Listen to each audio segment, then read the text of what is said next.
வணக்கம் நேயர்களே, சிந்தனை சிறகுகள் நிகழ்ச்சியில் உங்களை அன்போடு வரவேற்பது உங்கள் தமிழ் விரும்பி கௌசல்யா. வாழ்க்கை நாம் எத்தனை ஆண்டுகள் வாழ்ந்தோம் என்பதை கணக்கிடுவது அல்ல, நாம் வாழ்ந்த ஒவ்வொரு நாளும் எத்தனை மனங்களை தொட்டது என்பதுதான் அதன் உண்மையான அர்த்தம்.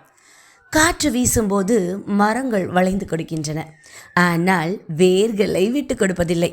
அதுபோல வாழ்க்கையிலும் சூழ்நிலைகளுக்கு ஏற்ப நம்மை மாற்றிக்கலாம். ஆனால் நம் பண்பையும் மனித நேயத்தையும் நேர்மையும் ஒருபோதும் இழந்துடக்கூடாது.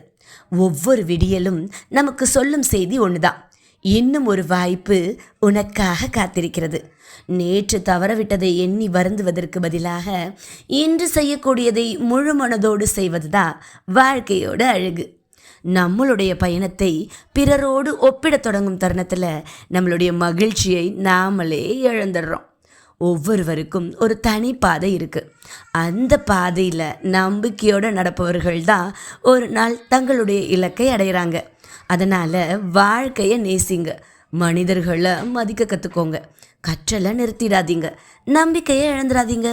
ஏன்னா சிறகுகள் பறவைகளுக்கு மட்டுமல்ல, உயரமான சிந்தனைகளுக்கும் உண்டு. அந்த உயர்ந்த சிந்தனைகளோடு மீண்டும் ஒரு இனிய சந்திப்பில் உங்களை சந்திக்கும் வரை உங்களிடமிருந்து விடைபெறுவது உங்கள் தமிழ் விரும்பி கௌசல்யா. நன்றி, வணக்கம்.